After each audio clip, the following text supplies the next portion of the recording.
पिछली वीडियो में दिखाया गया था कि न्यांगशी मिस्टर शाओ के डर से ली शिन के साथ शादी करने के लिए मान जाती है और कहती है कि चलो शादी कर लेते हैं। जब मैं तुम्हारे साथ रहूंगी तो एक न एक दिन तुमसे प्यार हो ही जाएगा। नेक्स्ट डे ली शिन, शू यांग, शेंजी और न्यांगशी वेडिंग ड्रेस खरीदने आते हैं।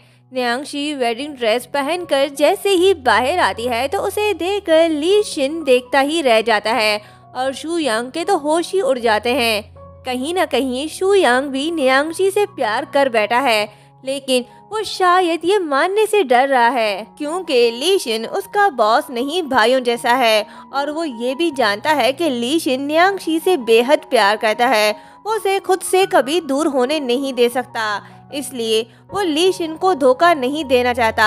अब देखना होगा शू यांग अपनी फीलिंग्स की सुनेगा या वो ली शिन के खातिर अपनी फीलिंग्स को इग्नोर करेगा। खैर, शॉप वर्कर न्यांगशी की तारीफ करते हुए कहती है कि सो ब्यूटीफुल, ये ड्रेस आप पर बहुत अच्छा लग रहा है, आप दोनों की जोड़ी कमाल की है। फिर वो शू यांग को उसका फियांसे समझकर कहती है कि क्या ग्रूम यहाँ आकर अपना सूट ट्राई कर सकते हैं। ये सुनकर न्यांगशी शू यांग की तरफ देखती है।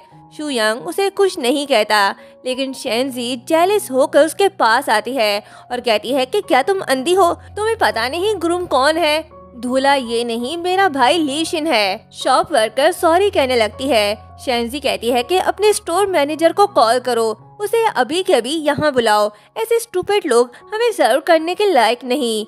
ली शिन कहता है कि कोई बात नहीं, आज का दिन मेरे लिए बहुत खास है और मैं इतनी छोटी सी बात के लिए उसे खराब नहीं करना चाहता। और सबसे इम्पोर्टेंट बात, न्यांगशी शादी के लिए मान गई और आखिरकार उसने मेरे नाम का वेडिंग ड्रेस पहन ही लिया। अब मुझे यकीन हो गया है कि न्यांगशी मुझे छोड़कर कहीं नहीं जाएगी, हमेशा मेरे पास रहेगी। ये सुनकर शू यांग सैड हो जाता है।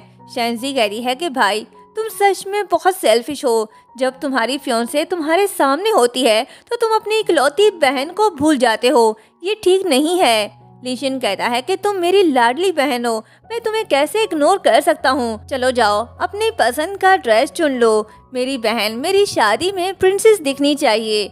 ये सुनकर शेंजी खुश हो जाती है और शॉप वर्कर के साथ ड्रेस सिलेक्ट करने चली जाती है। बाद में चारों साथ मिलकर ग्रुप फोटो लेते हैं। दुल्हन के ड्रेस में न्यांगशी बिल्कुल भी खुश दिखाई नहीं दे रही। ड्रेस सिलेक्ट करने के बाद सब वापस आते हैं। शू यांग तस्वीर को जूम करके न्यांगशी को देखने लगता है तो शेंजी देख लेती है और पूछती है कि ये तुम जूम करके क्या देख रहे हो। ली शिन सुन लेता है और तिरछी निगाहों से उसे देखने लगता है तो शू यांग बात पलट कर ली शिन से पूछता है कि बॉस अब हमें कहाँ जाना है। शेंजी कहती है कि भाई पास में ही एक म्यूजिक रेस्टोरेंट है, चलो वहाँ चलते हैं, लगे हाथ आपकी तरफ से शादी का ट्रीट भी मिल जाएगा। ली शिन हंसता है और कहता है कि मुझे लगता है तुम लालची हो, और फिर शू यांग से कहता है कि जहाँ ये जाना चाहती है वहाँ ले चलो। शेंजी खुश होती है। नेक्स्ट सीन में सिंगर लाइव सिंगिंग कर रहा होता है। हर कोई अपने प्यार की तरफ देखकर सॉन्ग को फील करता है। शू यांग न्यांगशी की तरफ देखता है जो खुश दिखाई नहीं दे रही।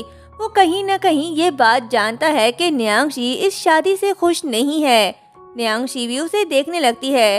दोनों को एक दूसरे की तरफ देखता देखकर ली शिन थोड़ा शॉक्ड होता है और उन्हें देखने लगता है। अब देखना होगा क्या ली शिन को पता चल पाएगा कि ये दोनों एक दूसरे से प्यार करते हैं। खैर, लव सॉन्ग सुनने के बाद शेंजी अपनी फीलिंग्स पर कंट्रोल नहीं कर पाती। वो सबके सामने चिल्लाकर शू यांग को प्रपोज करती है और कहती है कि शू यांग मैं तुमसे बहुत प्यार करती हूँ, चलो साथ में एक न्यू लाइफ स्टार्ट करते हैं। वहीं बैठे सभी लोग तालियां बजाने लगते हैं और कहते हैं कि हाँ कह दो, हाँ कह दो।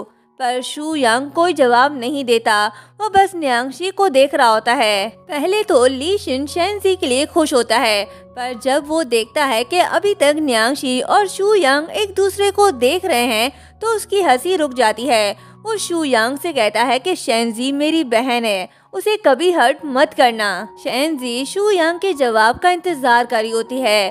तभी लोगों की नजर न्यांगशी पे पड़ती है तो वो कहते हैं कि वो देखो सुपरस्टार न्यांगशी।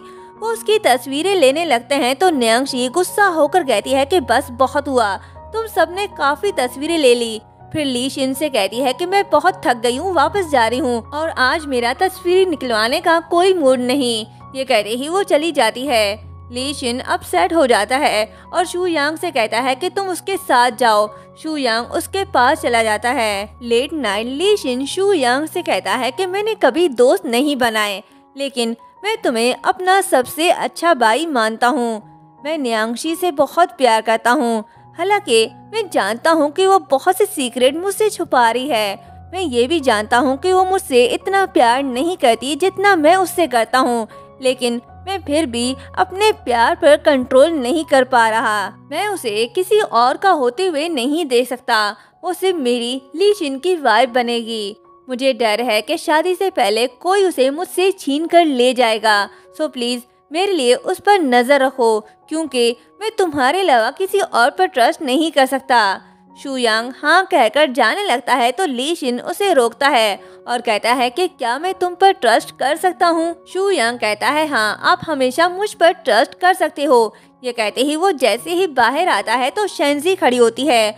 उसने दोनों की सारी बातें सुन ली थी। वो गुस्सा होकर वहाँ से चली जाती है और न्यांगशी के पास आकर उसे जोरदार थप्पड़ दे मारती है।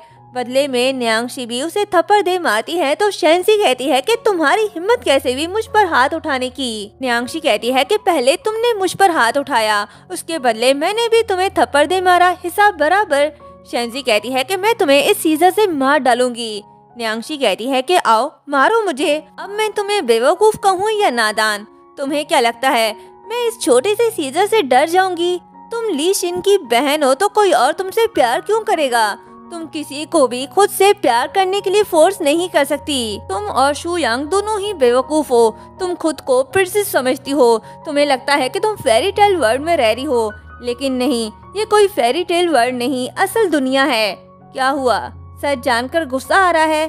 फिर उसका हाथ पकड़कर कहती है कि चलो आओ, इस सीजर से मेरा गला काट दो। न्यांगशी का ब्लड निकलता है तो ये देखकर शेंजी घबरा कर सीजर नीचे गिरा देती है।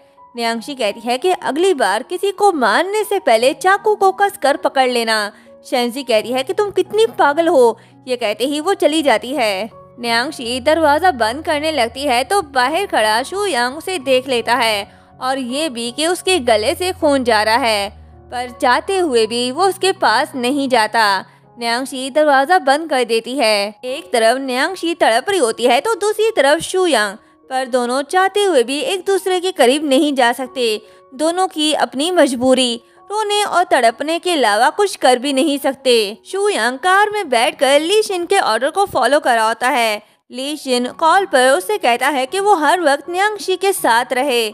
ली शिन से बात करते समय शू यांग की नजर मिस्टर शाओ पे पड़ती है जो न्यांगशी से मिलकर आ रहा है। शू यांग को याद आता है कि ये वही पर्सन है जो उस दिन न्यांगशी के रूम से गुजरा था, तो वो शराबी होने का नाटक करके उसके पास जाता है और उसे रोककर चालाकी से उसके जेब में GPS डाल देता है। मिस्टर शाओ के जाने के बाद शू यांग न्यांगशी को वापस ले जा रहा होता है, पर कार स्टार्ट नहीं होती। शू यांग ट्राई करता है पर फिर भी कार स्टार्ट नहीं होती, तो वो न्यांगशी से कहता है कि मैं देखता हूँ क्या मसला है। वो जाकर कार चेक करने लगता है। न्यांगशी मोबाइल पर मिस्टर शाओ की रिकॉर्डिंग सुन रही होती है, जो असिस्टेंट से कहता है कि ली शिन और न्यांगशी की शादी होने वाली है, सो कुछ भी गलत नहीं होना चाहिए। न्यांगशी सच में बहुत बड़ी बेवकूफ़ है और हमारे लिए बहुत यूजफुल।